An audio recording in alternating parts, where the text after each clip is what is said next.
Halo semuanya, pada video perkuliahan kali ini kita akan membahas untuk materi kita yang baru, materi berikutnya, yaitu bab 6 mengenai variable costing. Nanti di dalam bab ini kita akan lebih mendalami dan berfokus kepada dua metode, yaitu metode pencatatan full costing dan variable costing. Jadi ini metode pencatatan yang mengatur untuk pencatatan akuntansi terhadap biaya produksi. Jadi hubungannya lebih kepada biaya produksi, kemudian nanti untuk laporan laba ruginya juga terdapat beberapa perbedaan. Seperti itu. Untuk lebih rinci nanti kita bahas di materi kita. Oke, saya mulai pembahasannya. Di bagian pertama, kita lihat perbandingan secara umum untuk full costing dan variable costing. Secara simpel, secara singkat, kalau full costing bisa dikatakan pencatatan secara keseluruhan, pencatatan penuh. Jadi, sadar tidak sadar, full costing adalah cara pencatatan yang selama ini kita gunakan. Baik itu untuk menghitung biaya ataupun penyajian laporan laba rugi. Nah, variable costing itu lebih berfokus kepada biaya-biaya produksi yang variabel. Jadi yang dimasukkan sebagai biaya produksi adalah biaya-biaya yang sifatnya variabel. Dan untuk laporan laba rugi terdapat perbedaan juga. Jadi susunannya agak berbeda dari full costing, namun ya pada akhirnya sama aja, hanya beda susunan doang. Nah, untuk materi ini pun secara singkat sudah kita pelajari di bab yang pertama. Oke, saya masuk ke bagian perbandingan umum. Jadi, metode full costing dan variable costing adalah metode penentuan harga pokok produksi. Nah, nanti perbedaannya di mana aja? Perbedaannya adalah penentuan harga pokok produksi. Harga pokok produksi pengaruhnya kemana? Pengaruhnya yaitu ke harga pokok penjualan. Nah, karena hubungannya dengan persediaan, jadi ada HPP, nanti juga pengaruhnya di persediaan. Selain itu, secara keseluruhan nanti di laba rugi juga dapat berpengaruh kepada laba atau rugi yang dihasilkan. Seperti itu. Oke, poin kedua, perbedaan pokok keduanya itu terdapat di biaya tetap. Biaya produksi yang bersifat tetap. Kalau kita lihat, biaya produksi ada 3, biaya bahan baku, tenaga kerja, dan BOP. Nah, untuk biaya bahan baku sendiri, itu yang diambil adalah biaya bahan baku langsung. Otomatis itu sudah variabel. Kemudian, biaya tenaga kerja langsung, otomatis juga variabel. Nah, di biaya overhead pabrik, itu terbagi menjadi 2 lagi. Ada yang BOP variabel dan BOP tetap. Nah, di BOP tetap inilah yang menjadi perbedaan utamanya. Kalau full costing, untuk biaya produksi, tetap dimasukin si biaya overhead pabrik tetapnya. Namun kalau variable costing, si BOP tetap tidak dimasukkan. Dianggap sebagai biaya period cost, seperti itu. Atau biaya yang dibawa setelah laba kotor. Gitu.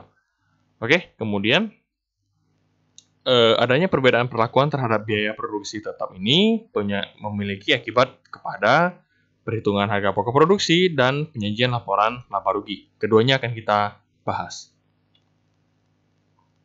Oke, yang pertama dulu, perbedaan berdasarkan harga pokok produksi. Jadi seperti yang saya sudah bilang, kalau full costing dia menyerap seluruh biayanya, baik itu variabel maupun biaya yang tetap. Kalau kita lihat di cara perhitungan harga pokok produksi, ada lebih tepatnya biaya produksi ya. Jadi kalau biaya produksi, menurut metode full costing, jadi ada biaya bahan baku langsung, tenaga kerja langsung, BOP variabel, dan BOP tetap. Semua BOP-nya dimasukkan sebagai biaya produksi. Oke. Kemudian saya bacakan yang di screen. Dalam metode ini, BOP baik yang bersifat tetap maupun variabel dibebankan kepada produk yang diproduksi. Kemudian, oleh karena itu, BOP tetap akan melekat pada harga pokok persediaan produk dalam proses dan persediaan produk jadi yang belum laku dijual, dan baru dianggap sebagai unsur HPP apabila produk tersebut dijual. Jadi, maksud dari poin ini adalah, kalau kita melihat kembali di bagian sini, nah, si biaya produksi kan terdiri dari biaya bahan baku langsung, tenaga kerja langsung, BOP variabel, dan BOP tetap. Nah, otomatis si biaya produksi lebih gede karena terdapat unsur biaya tetap, biaya overhead pabrik tetap di dalamnya. Nah, kalau lebih gede, efeknya apa? Pertama, kalau kita ingat kembali ya, bahwa semua biaya, coba kalian ingat ke materi PA2 atau PA1 ya. PA1 kita ada pelajari setelah UTS mengenai jurnal penyesuaian untuk persediaan. Jadi, kalau kalian ingat kembali pada saat materi PA1 tersebut, itu perusahaan dagang sih. Cuman konsepnya sama. Jadi, pada saat akhir periode, kita biasanya membuat jurnal penyesuaian. Untuk mencatat apa? Mencatat persediaan akhir. Nah, saat kalian mencatat persediaan akhir, kalian coba ingat jurnalnya. Kalian memunculkan persediaan akhir di bagian debit. Kemudian kalian mengkreditkan persediaan awalnya. Nah, baru setelah itu kalian mengkreditkan pembelian, mengkreditkan biaya angkut pembelian, dan mendebitkan retur pembelian dan potongan pembelian. Oke, itu untuk perusahaan dagang. Nah, kalau untuk perusahaan manufaktur, yang kita kreditkan itu adalah biaya produksi. Jadi biaya bahan baku, biaya tenaga kerja, BOP, nah semua itu dikreditkan. Untuk apa? Untuk mengakui si persediaan akhir. Oke, nah kenapa saya menjelaskan mengenai hal yang tadi? Karena untuk si biaya produksi itu sendiri, pada akhirnya akan kita masukin di jurnal penyesuaian, dan dia bakal menjadi persediaan. Jadi kita mengkreditkan si biaya produksi, kemudian mendebitkan persediaan akhir. Nah, muncullah persediaan. Oke, kalau belum terjual, maka barang tersebut akan diakui sebagai persediaan. Kalau sudah dijual, maka akan diakui sebagai HPP.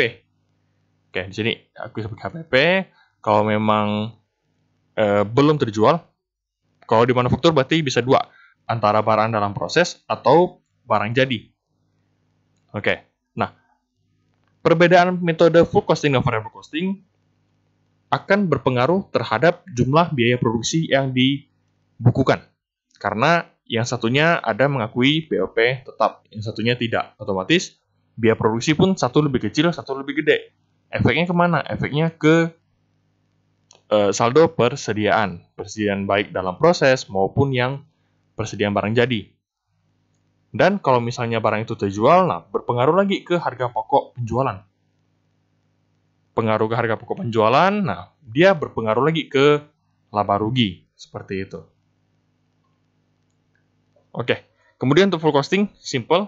Tadi di sini ada BOP tetap, kalau yang di full costing, nah di sini tidak ada, hanya ada BOP variabel. Oke, jadi bahan baku langsung, tenaga kerja langsung, dan BOP variabel. BOP tetap diakui sebagai period cost. Oke, ini sudah pernah saya jelaskan di bab pertama. Baik, kemudian perbedaan berdasarkan penyajian laporan laba rugi. Jadi full costing sama variable costing ada perbedaan. Bedanya di mana? Oke, jadi kalau kita lihat, full costing menitikberatkan pada penyajian unsur-unsur biaya menurut hubungan biaya dengan fungsi pokok yang ada. Oke, kalau di perusahaan manufaktur, paling gede atau fungsi utamanya ada 3, yaitu pertama produksi. Oke, produksi. Berarti terletak di mana? Terletak di bagian HPP.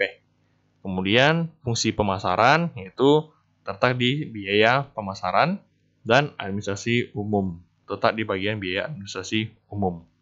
Jadi untuk biayanya itu biayanya sendiri kita pisah jadi 3 fungsi. Produksi yaitu masuk ke HPP, pemasaran yaitu biaya pemasaran, dan administrasi umum itu masuk ke biaya administrasi umum, seperti itu. Oke, saya lanjutkan.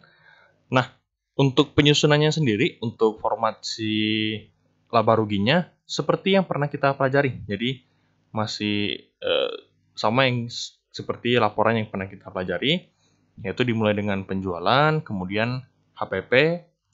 Nah, HPP itu di sini adalah harga pokok penjualan, di mana di dalam perhitungan harga pokok penjualan terdapat harga pokok produksi.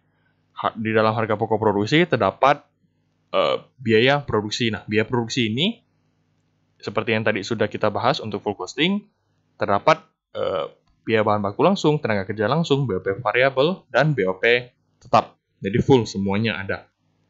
Oke, kemudian hasilnya dikurangi adalah laba bruto. Setelah itu ada biaya operasional, yaitu admin umum dan pemasaran ditambahkan. Dapatlah laba bersih, seperti itu. Nah, untuk tadi yang full costing, sekarang variable costing. Bedanya di mana? Pertama, di variable costing, setelah kita mencatat penjualan, nah berikutnya kita masukkan dulu biaya-biaya variabel. Jadi dipisah penjualan, kemudian biaya variabel dan biaya tetap di bagian bawah. Jadi pisahkannya variabel sama tetap. Kalau di full costing, kita pisahkannya ada HPP, biaya admin umum, dan biaya pemasaran. Seperti itu. Jadi di bagian biaya variabel, kita masukin biaya produksi variabel. Atau kalian ganti aja jadi harga pokok penjualan. Karena biaya produksi terdapatnya di harga pokok penjualan. Kemudian biaya pemasaran variabel dan biaya admin umum variabel. Oke, kemudian ditotalkan, dikurangi, hasilnya adalah laba kontribusi. Bukan laba kotor ya, tapi laba kontribusi. Kenapa tidak pakai laba kotor? Karena perhitungannya sudah beda. Kita bukan mengurangi penjualan sama HPP. Melainkan kita mengurangi antara penjualan dengan biaya variabel. Jadi bukan laba kotor lagi, ini udah kecampur. Jadi yang harusnya murni HPP, tapi di sini sudah kecampur dengan biaya lainnya. Ada pemasaran, ada admin umum. Oke, kemudian kita kurangi dengan biaya tetap. Jadi biaya tetap di sini kita masukin biaya produksi tetap, atau kalian ganti jadi BOP tetap, boleh. Karena ya biaya produksi tetap isinya cuma BOP tetap. Kemudian biaya pemasaran tetap dan biaya admin umum tetap. Oke, ditotalkan berarti dikurangi dengan laba kontribusi, hasilnya adalah laba bersih. Jadi begitu untuk susunan laba ruginya. Yang satunya penjualan kurangi HPP, kurangi biaya admin umum dan pemasaran. Yang satunya penjualan kurangi biaya variabel, kurangi biaya tetap. Oke, jadi seperti itu. Nah, ada contoh soal 6.1. Pada contoh soal ini, kita akan menghitung atau membuat laporan untuk kedua metode ini, full costing dan variable costing. Nah, ini contoh soal 6.1 ada di modul. PT Maju Terus memiliki data operasional tahun 2020 sebagai berikut. Ada jumlah unit produksi 50.000 unit, penjualan 45.000 unit, dan sisa persediaan barang jadi atau persediaan barang jadi akhir 5.000 unit. Kemudian diketahui harga jual per unitnya 100, biaya bahan baku langsung per unit 20, tenaga kerja langsung per unit 15, BOP variabel per unit 15, biaya operasional variabel per unit 10, BOP tetap per triwulan 500.000, dan biaya operasional tetap per triwulan 1 juta. Triwulan jangan dilupakan. Triwulan artinya 3 bulanan. Berarti kalau dalam 1 triwulan ada 3 bulan. Dalam 1 tahun berarti ada 4 triwulan. Berarti untuk mencari BOP tetap 1 tahun, kalian harus kalikan ini dengan 4 triwulan. Yang biaya operasional tetap juga sama, kalikan 4 triwulan, seperti itu. Oke, kalian diminta menyusun laporan harga pokok penjualan. Jadi menghitung harga pokok penjualan pakai 2 metode, kemudian susun laporan laba rugi. Oke, kita langsung coba susun. Kita mulai dari harga pokok penjualan, metode full costing. Oke, untuk HPP, jadi diawali dengan persediaan barang jadi. Di soal tidak dikatakan berapa persediaan barang jadi awal, jadi dikasih 0 aja. Kemudian barang dalam proses awal juga 0. Nah, biaya produksi. Biaya bahan baku langsung 1 juta. Dapat dari mana? Yaitu jumlah yang kita produksi. Jumlah yang kita produksi yaitu 50.000 unit. Kalikan dengan biaya bahan baku langsung, Rp20. Dapatlah 1 juta. Oke, kemudian tenaga kerja langsung, berarti 50.000 kalikan dengan 15.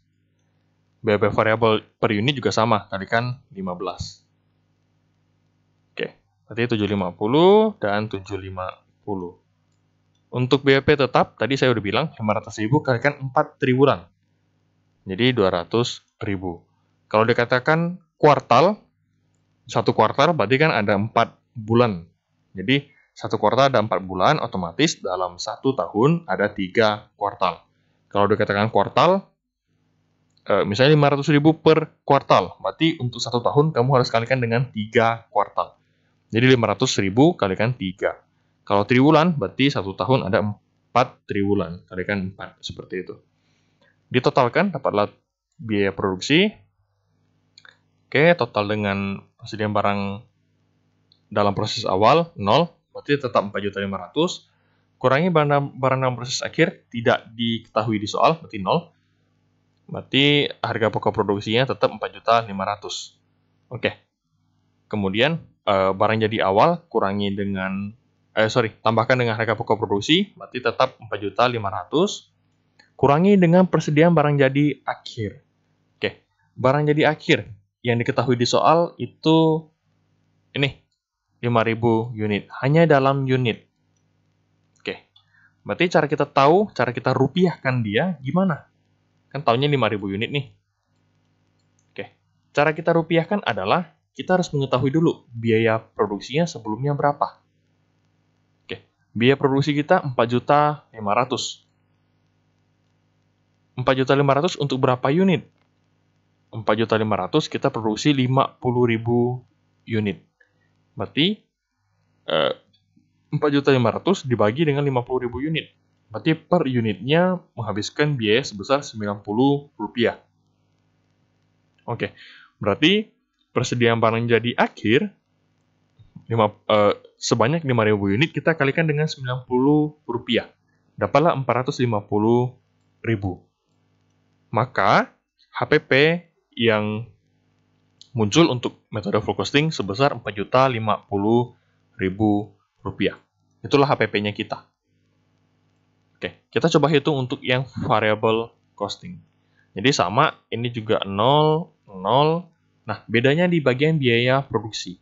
Dia ada bahan baku langsung, ada tenaga kerja langsung, ada BAP variabel, tapi tidak ada BAP tetap. Karena BAP tetap tidak masuk ke hitungan harga pokok penjualan. Oke, ditotalkan 2.500.000. Ini 0 tetap, setahun 2.500.000. BTUD-nya 2.500.000. Nah, persediaan barang jadi akhir. Tadi kan 5.000 unit. Oke. Harga satuannya bukan lagi 90, melainkan sisa 50. Kenapa? Karena biaya produksinya itu sendiri juga sudah berbeda. Di full costing tadi ada 4.500.000. Di variable costing sisa 2.500.000 karena BAP tetapnya dicabut, ditarik, dipindahkan ke bagian period cost. Oke, berarti cara hitung persediaan barang jadi akhir gimana? Kita cari harganya dulu, berarti 2.500.000 itu dari biaya produksi dibagi dengan jumlah unit ini produksi 50.000, berarti dapatnya Rp50 per unit. Maka kita kalikan Rp50 per unit, kalikan 5.000 unit. Oke. Dikurangi, maka hasil HPP-nya adalah 2.250.000. Oke, jadi seperti itu. Jumlah unit produksinya sama, kemudian untuk biaya-biayanya sama. Nah, kenapa bisa berbeda HPP-nya? Karena ada satu unsur yang hilang, atau ada satu unsur yang berbeda, yaitu BOP tetap. Kalau full costing, BOP tetap masuk ke bagian perhitungan biaya produksi, kalau yang variable costing tidak dimasukkan, seperti itu. Kemudian, untuk laporan laba ruginya. Oke, metode full costing, penjualan 4.500.000. Dapat dari mana? Yang kita jual itu berapa? Yang kita jual 45.000 unit, harga jualnya 100. Berarti tinggal kita kalikan 100 rupiah kali 45.000 unit, dapatlah 4.500.000. Kemudian harga pokok penjualan. Nah, ini hanya mengulangi yang tadi. Jadi barangnya di awalnya 0, harga pokok produksinya 4.500.000, persediaan akhirnya 450.000. Dapatlah HPP-nya 4.050.000. Saya tidak mengulangi pembahasan untuk HPP karena tadi sudah dijelaskan. Oke, pertanyaannya, Pak, kan tadi sudah dihitung nih HPP-nya. Apa di sini perlu kita jabarkan lagi? Oke, untuk poin tersebut, kalau misalnya kalian sudah hitung HPP-nya di tempat lain, maksudnya masih di halaman yang sama, di kertas yang sama, dan saya bisa lihat hitungan itu, maka untuk laba rugi, kalian tidak perlu rincikan lagi harga pokok penjualannya. Cukup tulis totalnya berapa. Oke, jika kalian ada tuliskan di tempat lain. Kalau misalnya kalian tidak tuliskan di tempat lain, maka di laba rugi harus dirincikan. Jadi, jangan sampai ada hitungan siluman yang cuma kalian yang tahu, jadi saya nggak bisa lihat hitungannya seperti apa, ya jangan. Jadi, pastikan hitungannya juga saya bisa lihat, jadi saya tahu kamu dapat angka ini dari mana. Jangan sampai ada angka siluman tiba-tiba muncul. Oke, jadi seperti itu. Nah, saya lanjutkan. Dikurangi berarti dapat laba kotor yang sekian. Kemudian biaya operasional. Biaya operasional variabelnya. Nah, kita lihat biaya operasional variabel. Biaya operasional variabel per unit 10 rupiah. Oke, 10 rupiah. Berarti di sini 10 rupiah. Kita kalikan dengan 45.000 unit. Kenapa 45.000? Karena kita patokannya adalah jumlah unit yang dijual, bukan diproduksi. Jumlah unit diproduksi hanya berfungsi untuk perhitungan di dalam HPP. Lebih rincinya untuk perhitungan biaya produksi atau persediaan barang jadinya, seperti itu. Oke, jadi itu jumlah unit yang diproduksi hubungannya dengan HPP. Nah, di luar itu kita mengacu ke jumlah unit yang dijual. Jadi kalau biaya operasional variabel, kita pakai jumlah unit yang dijual. Oke, maka kita pakainya 45.000 unit. Dikalikan, kemudian untuk biaya operasional tetap itu 1 juta. Ingat, per triwulan, berarti harus kalikan 4 triwulan. Ditotalkan, dapatlah rugi bersih 4 juta rupiah. Ruginya 4 juta rupiah, seperti itu. Kita lihat gimana kalau di variable costing. Oke, kalau di variable costing, penjualannya tetap sama, tidak ada perubahan. Perhitungan HPP juga sama. Nah, cuman susunannya jadi beda. Kenapa? Karena setelah ini penjualan nih. Setelah di sini ada penjualan, kemudian langsung ke biaya variabel. Baru nanti di bawahnya biaya tetap. Susunannya agak sedikit berbeda. Jadi biaya variabel itu ada harga pokok penjualan. Nah, kita hitung harga pokok penjualannya. Sekali lagi, kalau kalian sudah hitung, sebelumnya kalian sudah hitung, sudah kalian tuliskan, maka di sini langsung total harga pokok penjualan sekian, boleh. Tidak perlu dirincikan. Namun kalau nggak mau hitung 2 kali, Pak, ribet misalnya. Mau hitung di 2 tempat, ya udah hitung di laporan laba rugi aja, jadikan 1, gabung. Seperti itu. Oke, 2250, biaya operasional variabel 450.000. Hitungannya masih sama. Itu hasilnya 2.700.000, itu total biaya variabelnya, laba kontribusinya 1.800.000 dikurangi. Kemudian masuk ke biaya tetap. Nah, biaya tetap ada BOP tetap. 500.000 kali 4 triwulan. Jadi BOP tetapnya nyasar ke bawah, ke biaya tetap, bukan di bagian HPP lagi. Kemudian biaya operasional tetap itu hitungannya juga sama, 1 juta kali 4 triwulan. Ditotalkan, kemudian dikurangi. Oke, berarti untuk metode variable costing, kita mencatatkan atau membukukan rugi sebesar 4.200.000. Seperti itu. Oke, pertanyaannya, Pak, kok yang full costing berarti lebih untung dong? Dia ruginya cuma 4 juta, sedangkan variable costing ruginya 4.200.000. Pertanyaannya, kenapa Pak kok bisa seperti itu? Nah, kalau biar kalian tidak bingung, jadi kita berfokus kepada BEP tetap aja. Jadi, kalau di variable costing, kalau kalian lihat, si BEP tetap nih, langsung diakui full 2 juta sebagai biaya. Oke, langsung diakui full 2 juta sebagai biaya.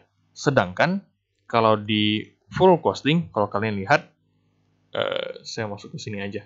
Nah, kalau di full costing, kalian lihat, di sini dia mengakui 2 juta masuk ke bagian biaya produksi. Oke, masuk bagian biaya produksi, totalnya 4.500.000, 4.500.000. Nah, saat perhitungan persediaan barang jadi akhir, saat perhitungan persediaan barang jadi akhir, kalian mengambil angka atau mengacu kepada 4.500.000 ini. 4.500.000. Nah, di dalam 4.500.000 ini terdapat BOP tetap. Oke, terdapat BOP tetap. Nah, terdapat BOP tetap yang kamu tidak akui. Oke, terdapat BOP tetap yang kamu tidak akui kalau di variable costing. Nah, perbedaannya gimana? Kalau di full costing, BOP tetap yang kamu bukukan hanya sebesar jumlah unit yang kamu jual, yaitu 45.000 unit. Jadi total BOP tetapnya 2 juta nih. Tapi kamu hanya mengakuinya harusnya 2 juta ini untuk 50.000 unit yang diproduksi. Tapi yang kamu akui sebagai HPP hanya 45.000. 5.000-nya lagi kamu akui sebagai persediaan barang jadi akhir. Jadi belum semuanya kamu akui sebagai HPP. Gitu. Masih ada yang mengendap di persediaan barang jadi.